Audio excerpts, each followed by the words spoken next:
Você já se perguntou como um único momento pode mudar completamente o destino de uma pessoa? A história que vou contar hoje é sobre uma transformação tão radical que desafia nossa compreensão sobre conversão e propósito divino. Vamos explorar um mistério bíblico que conecta duas figuras extraordinárias do cristianismo primitivo de uma forma que poucos percebem. Esta é a história de como a morte de um mártir plantou a semente para o nascimento do maior evangelista da história. Estevão, o primeiro mártir cristão, tinha apenas alguns versículos dedicados à sua vida nos Atos dos Apóstolos, mas seu impacto ecoaria através dos séculos. Sua morte não foi apenas um fim trágico, mas o catalisador para uma das mais impressionantes transformações espirituais já registradas. O jovem fariseu que presenciou seu apedrejamento carregaria aquela imagem para sempre, sem saber que aquele momento definiria seu futuro de maneiras inimagináveis. Se inscreva no canal se você quer descobrir mais mistérios bíblicos como este, porque o que vamos revelar hoje vai mudar sua perspectiva sobre como Deus trabalha através das circunstâncias mais improváveis. A conexão entre Estevão e Paulo vai além do que está escrito explicitamente nas Escrituras, e as pistas estão espalhadas ao longo do Novo Testamento, esperando serem descobertas por aqueles que se aprofundam no texto sagrado. A narrativa oficial nos conta que Saulo de Tarso estava presente durante o martírio de Estevão, aprovando sua execução e guardando as vestes dos executores. Mas existe algo muito mais profundo acontecendo naquela cena. Algo que os comentaristas bíblicos têm debatido por gerações. As palavras finais de Estevão, sua atitude diante da morte e a reação silenciosa de Saulo criam um quadro complexo de causa e efeito espiritual. Para compreender completamente essa transformação, precisamos primeiro mergulhar na atmosfera de Jerusalém naqueles dias tumultuados, onde o cristianismo nascente enfrentava sua primeira grande perseguição. A tensão entre os primeiros cristãos e as autoridades religiosas estava chegando a um ponto crítico, e Estevão estava prestes a se tornar o símbolo dessa confrontação. Cada palavra pronunciada naquele tribunal ecoaria na eternidade. Jerusalém fervilhava de tensão religiosa quando Estevão foi levado diante do Sinédrio. O jovem diácono, escolhido pelos apóstolos por ser cheio de fé e do Espírito Santo, havia se tornado uma figura controversa por sua pregação ousada e pelos sinais extraordinários que realizava entre o povo. Os líderes religiosos viam nele uma ameaça direta à ordem estabelecida, especialmente porque suas palavras tocavam no cerne das tradições que eles protegiam com fervor. O discurso de Estevão diante do conselho não foi uma defesa desesperada, mas uma exposição magistral da história de Israel que revelava um padrão perturbador. Ele demonstrou como o povo escolhido tinha consistentemente rejeitado os mensageiros de Deus ao longo dos séculos, desde José até Moisés, e agora repetiam o mesmo erro ao rejeitar Jesus Cristo. Suas palavras cortavam como espada, expondo a hipocrisia e a dureza de coração daqueles que se consideravam os guardiões da fé. Entre os presentes estava Saulo de Tarso, um jovem fariseu brilhante, educado aos pés de Gamaliel, conhecido por sua erudição e zelo pela lei. Nascido em Tarso, uma cidade cosmopolita da Cilícia, ele possuía cidadania romana, um privilégio raro que lhe conferia status especial. Sua formação intelectual e sua paixão religiosa o tornavam um adversário formidável do movimento cristão, que ele via como uma seita herética que ameaçava a pureza da fé judaica. A educação de Saulo havia sido meticulosa e abrangente.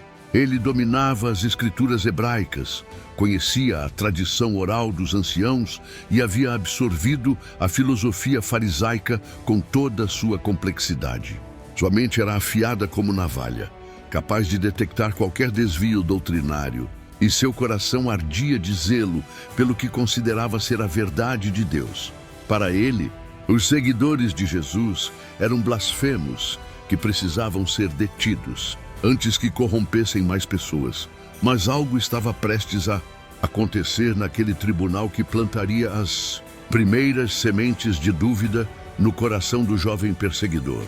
As palavras de Estevão não eram apenas argumentos teológicos. Elas carregavam uma autoridade divina que penetrava além da lógica humana, tocando regiões da alma que o próprio Saulo não sabia que existiam.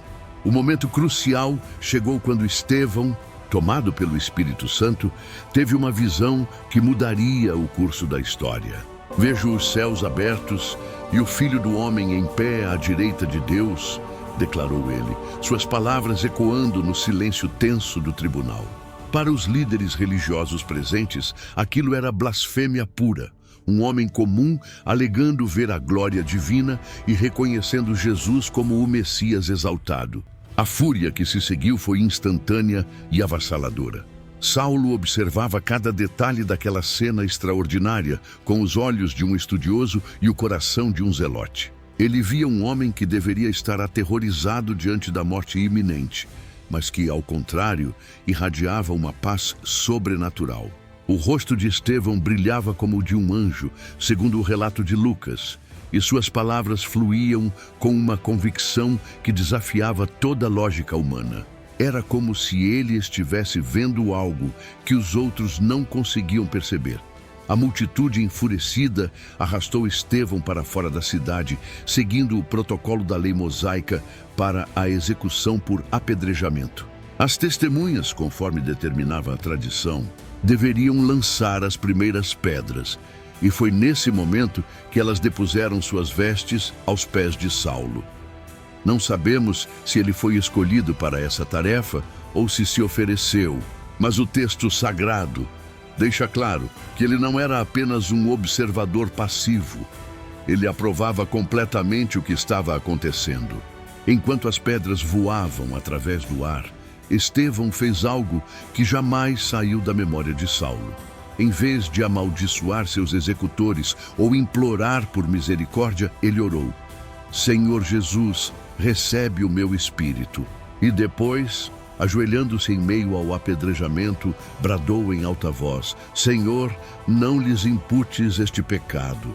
Essas palavras ecoaram as próprias palavras de Jesus na cruz, criando um paralelo impossível de ignorar.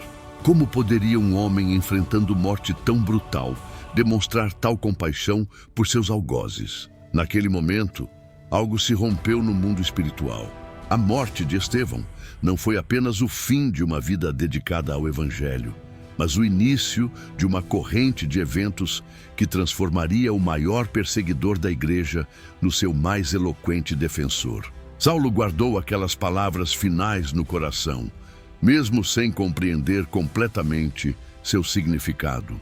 Elas se tornariam espinhos em sua consciência, questionamentos que não conseguiria silenciar por mais que tentasse. Os dias que se seguiram ao martírio de Estevão foram marcados por uma perseguição sistemática e implacável contra a igreja em Jerusalém. Saulo emergiu como o líder dessa campanha de terror, movido por uma convicção ardente de que estava servindo a Deus ao erradicar aquela heresia perigosa. Lucas registra que ele assolava a igreja, entrando de casa em casa, arrastando homens e mulheres para a prisão com uma determinação que impressionava até mesmo seus contemporâneos.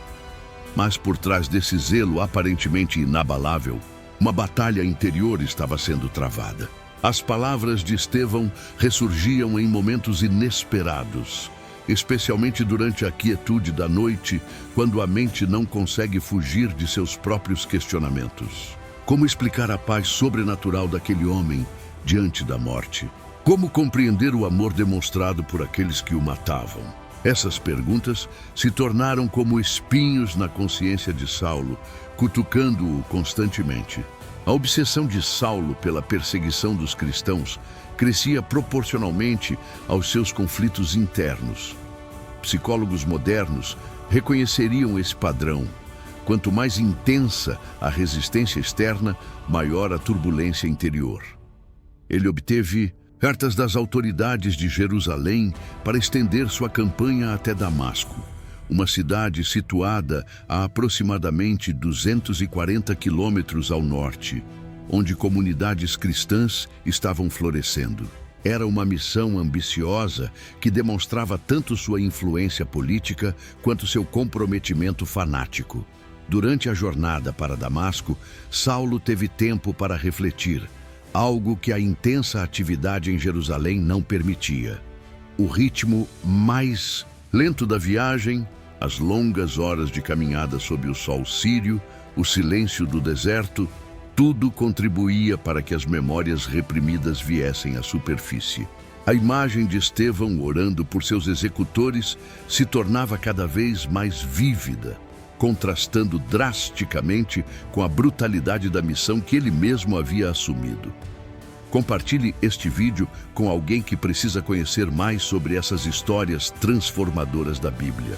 O que Saulo não sabia era que cada passo em direção a Damasco o aproximava não apenas de mais cristãos para perseguir, mas de um encontro que mudaria sua vida para sempre. O mesmo Jesus que Estevão havia visto à direita do Pai estava prestes a se revelar de maneira incontestável ao seu maior perseguidor. Por volta do meio-dia, quando o sol sírio atingia seu pico mais intenso, algo extraordinário aconteceu na estrada para Damasco. Uma luz mais brilhante que o sol do deserto envolveu Saulo e seus companheiros, fazendo-os cair por terra. Não era uma simples visão ou experiência mística. Era um encontro direto com o Cristo ressurreto, tão real e tangível quanto qualquer evento físico. A voz que ecoou dos céus carregava autoridade divina incontestável. Saulo, Saulo, por que me persegues? A pergunta reverberou não apenas no ar, mas nas profundezas da alma de Saulo. Jesus não perguntou por que ele perseguia os cristãos, mas por que perseguia a ele mesmo. Essa revelação foi devastadora. Cada prisão, cada chicotada, cada humilhação infligida aos seguidores de Cristo havia sido um ataque direto contra o próprio Senhor. A identificação entre Jesus e sua igreja era tão íntima que tocar em um era tocar no outro. Saulo compreendeu instantaneamente que havia estado em guerra contra o próprio Deus que pensava estar servindo. "Quem és tu, Senhor?" perguntou Saulo, embora no fundo já soubesse a resposta. A luz cegante, a voz majestosa, a autoridade incontestável, tudo apontava para uma realidade que sua mente farisaica havia rejeitado categoricamente. Jesus de Nazaré era verdadeiramente o Messias prometido, o Filho de Deus ressurreto. A resposta veio clara e direta: "Eu sou Jesus, a quem tu persegues. Dura coisa é recalcitrares contra os aguilhões." Aquela última frase revelou algo profundo sobre o que havia estado acontecendo na alma de Saulo desde o martírio de Estevão. Os aguilhões eram as pontas afiadas usadas para conduzir bois teimosos. Jesus estava dizendo que Saulo havia estado resistindo à convicção divina que operava em seu coração. A cada ato de perseguição havia sido, paradoxalmente, um ato de resistência contra sua própria consciência, que estava sendo despertada pelo Espírito Santo. Naquele momento de total rendição, cego fisicamente, mas vendo espiritualmente pela primeira vez, Saulo fez a pergunta que definiria o resto de sua existência: "Senhor, que queres que eu faça?" Era a completa inversão de papéis. O perseguidor se tornava o servo, o inimigo se rendia incondicionalmente. O fariseu orgulhoso se humilhava diante daquele que havia rejeitado. A transformação mais dramática da história do cristianismo havia começado naquele instante. 3 dias de trevas físicas se seguiram ao encontro na estrada. Mas foram dias de iluminação espiritual intensa para o homem que seria conhecido como Paulo. Em uma casa na rua chamada Direita, em Damasco, ele permaneceu sem comer nem beber, completamente absorto em oração e contemplação. Era como se toda a sua vida anterior estivesse sendo desmantelada e reconstruída pedra por pedra. Os anos de estudo farisaico, as certezas teológicas, a identidade cuidadosamente construída, tudo precisava ser reavaliado à luz da revelação recebida. Durante esses dias de isolamento, as palavras de Estevão ganharam um significado completamente novo. A visão do mártir, vejo os céus abertos e o Filho do Homem em pé à direita de Deus, não havia sido blasfêmia, mas uma revelação genuína da glória celestial. O perdão demonstrado por Estevão em seus últimos momentos não havia sido fraqueza, mas a expressão mais pura do amor divino. Paulo compreendeu que havia presenciado não apenas a morte de um homem santo, mas um vislumbre do próprio caráter de Cristo. Ananias, o discípulo escolhido por Deus para ministrar a Paulo, inicialmente resistiu à missão. Senhor, tenho ouvido falar muito a respeito deste homem, de quantos males tem feito aos teus santos em Jerusalém. Protestou ele, demonstrando o terror que o nome de Saulo inspirava na comunidade cristã. Mas a resposta divina foi clara. Vai, porque este é para mim um vaso escolhido para levar o meu nome diante dos gentios, dos reis e dos filhos de Israel. O maior perseguidor se tornaria o maior missionário. Quando Ananias impôs as mãos sobre Paulo, algo como escamas caiu de seus olhos, simbolizando não apenas a restauração da visão física, mas a remoção de todas as camadas de preconceito e tradição que haviam impedido sua percepção espiritual. O batismo que se seguiu foi mais que um ritual. Foi a morte simbólica do velho Saulo e o nascimento do novo Paulo. A água que cobriu seu corpo representou o sepultamento de uma vida inteira de oposição a Cristo e o emergir de uma nova criatura completamente dedicada ao Evangelho. Imediatamente, Paulo começou a pregar nas sinagogas de Damasco que Jesus era o Filho de Deus. A transformação foi tão radical que todos os que o ouviam ficavam atônitos. Não é este o que perseguia em Jerusalém os que invocavam este nome? E perguntavam uns aos outros. O homem que havia vindo para prender cristãos agora proclamava corajosamente a fé que antes tentara destruir, criando uma das maiores ironias da história e demonstrando o poder transformador do encontro genuíno com Cristo. A mudança em Paulo foi tão dramática que nem os cristãos conseguiam acreditar em sua sinceridade. Quando ele finalmente chegou a Jerusalém, os discípulos o receberam com suspeita e medo, temendo que fosse uma armadilha elaborada para infiltrar-se na igreja e causar ainda mais danos. Foi necessária a intervenção de Barnabé, cujo nome significa Filho da Consolação, para convencer os apóstolos de que a conversão era genuína. Barnabé testemunhou sobre como Paulo havia visto o Senhor no caminho e pregado ousadamente em Damasco. Durante seu tempo em Jerusalém, Paulo teve a oportunidade de conhecer pessoalmente Pedro e Tiago, irmão do Senhor. Essas conversas devem ter sido extraordinárias. O ex-perseguidor ouvindo relatos em primeira mão sobre a vida, ministério, morte e ressurreição de Jesus. Cada detalhe compartilhado pelos apóstolos deve ter trazido nova compreensão sobre o significado de sua experiência em Damasco e confirmado a realidade de sua chamada divina. Mas a presença de Paulo em Jerusalém logo se tornou problemática. Sua pregação ousada aos judeus helenísticos, o mesmo grupo ao qual Estevão havia pertencido, provocou uma reação violenta. Era como se a história estivesse se repetindo, mas desta vez com os papéis invertidos. O homem que antes instigava a perseguição agora se tornara o alvo. A ironia não poderia ser mais perfeita. Paulo estava experimentando na própria pele o que havia infligido a tantos outros. Uma visão no templo selou o destino missionário de Paulo. Cristo lhe apareceu novamente, ordenando que saísse rapidamente de Jerusalém, porque os judeus não receberiam seu testemunho. Quando Paulo argumentou sobre sua credibilidade como ex-perseguidor, Jesus foi direto. Vai, porque te enviarei para longe aos gentios. Era o cumprimento da profecia dada a Ananias. Paulo seria o apóstolo dos gentios, levando o evangelho até os confins da terra. A partida de Jerusalém marcou o início da fase mais produtiva do ministério de Paulo.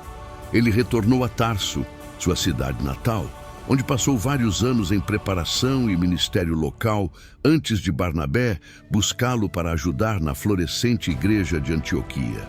Esses anos de preparo foram cruciais para amadurecer sua compreensão teológica e desenvolver as estratégias missionárias que revolucionariam a expansão do cristianismo pelo mundo.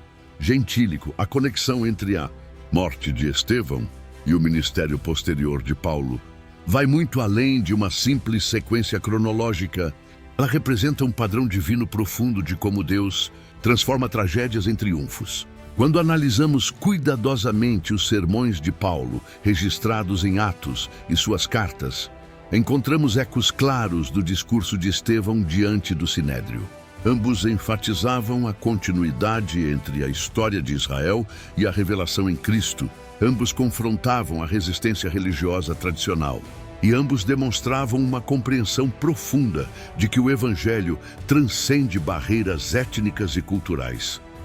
Paulo desenvolveu muitos dos temas que Estevão havia introduzido de forma embrionária. A crítica ao templo como habitação de Deus, a universalidade da salvação, a resistência histórica do povo de Deus aos seus mensageiros, todos esses elementos aparecem amplificados e sistematizados na teologia paulina.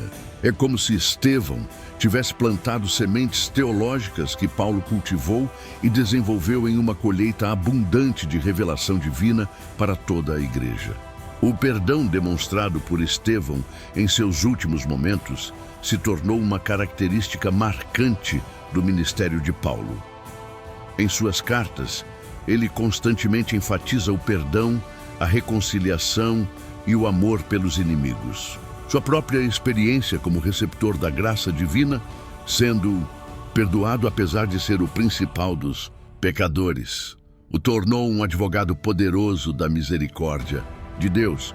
As últimas palavras de Estevão se tornaram o fundamento da mensagem paulina sobre a graça transformadora, a coragem demonstrada. Por Estevão, diante da morte, também encontrou eco na vida de Paulo. Ele enfrentou apedrejamentos, prisões, naufrágios e ameaças constantes de morte com uma serenidade que lembrava a paz sobrenatural de seu predecessor mártir.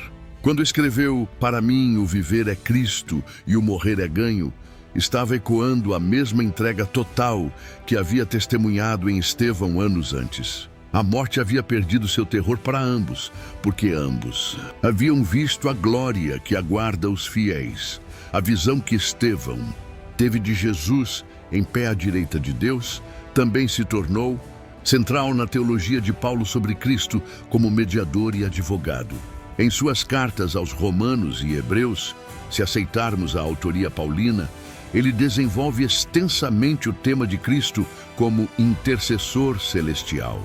É possível que a imagem do Cristo em pé, uma posição de atividade e defesa, tenha influenciado profundamente sua compreensão do papel atual do Senhor ressurreto na vida da igreja.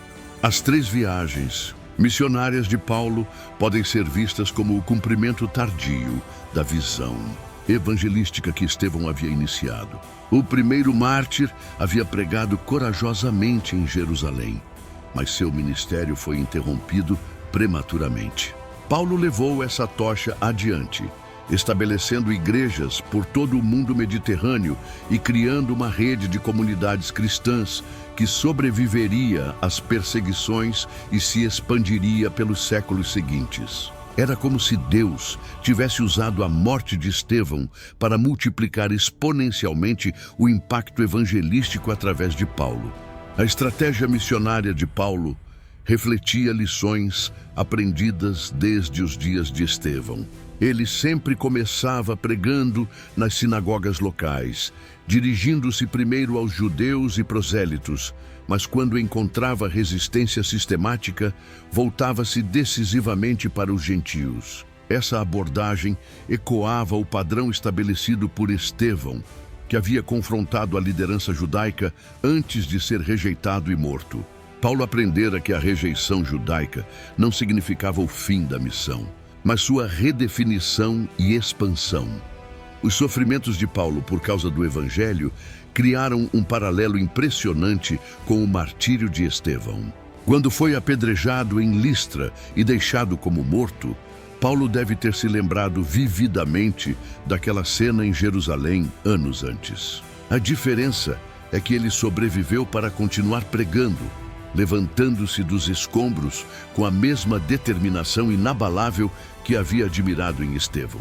Cada cicatriz se tornou um testemunho do poder sustentador de Cristo. As cartas de Paulo às igrejas que estabeleceu carregam o DNA espiritual daquele primeiro mártir.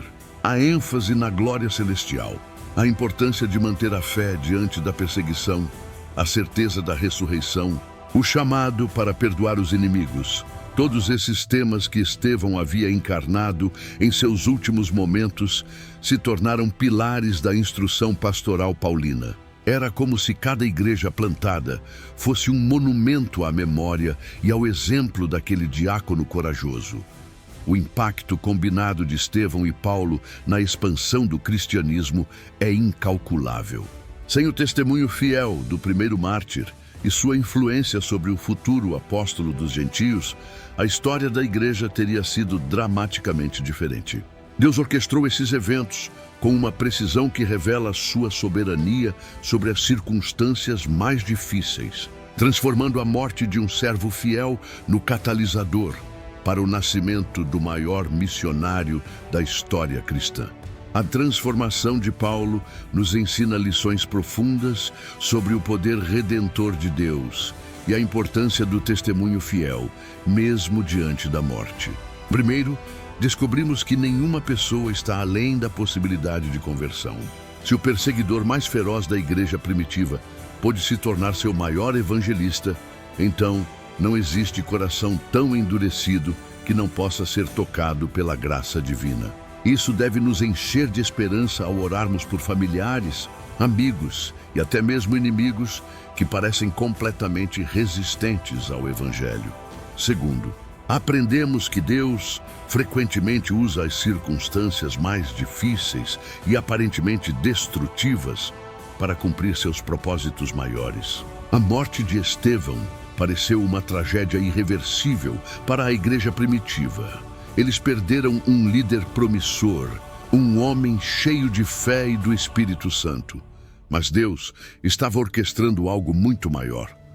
O nascimento de um ministério que levaria o Evangelho até os confins da terra conhecida. Nossas perdas e sofrimentos atuais podem ser as sementes de vitórias futuras que ainda não conseguimos imaginar. Terceiro, o exemplo de Estevão nos mostra o poder transformador de um testemunho consistente. Ele não sabia que suas últimas palavras e atitudes estavam sendo gravadas para sempre na memória do homem que se tornaria Paulo. Nunca subestimemos o impacto de nossa fidelidade a Cristo, mesmo quando parece que ninguém está observando ou que nossos esforços são em vão. Alguém está sempre prestando atenção, e Deus pode usar nosso exemplo de maneiras que descobriremos apenas na eternidade. Quarto, a história revela como Deus prepara seus servos através de experiências que parecem contraditórias no momento. A educação farisaica rigorosa de Paulo, sua paixão religiosa, até mesmo sua experiência como perseguidor, tudo se tornou útil em seu ministério posterior. Ele podia se relacionar tanto com judeus quanto com gentios, podia debater com filósofos e se dirigir a autoridades, podia enfrentar perseguições porque sabia como era ser o perseguidor. Deus não desperdiça nenhuma experiência em nossa preparação para servi-lo. Finalmente, a conexão entre Estevão e Paulo ilustra a continuidade do plano divino através das gerações. Quando um servo fiel parte, Deus já está preparando outro para continuar e expandir a obra. A igreja não depende de personalidades individuais, por mais talentosas que sejam, mas do Espírito Santo que trabalha através de vasos humanos sucessivos. Essa perspectiva deve nos consolar quando perdemos líderes queridos e nos motivar a estar sempre prontos para assumir a responsabilidade quando formos chamados.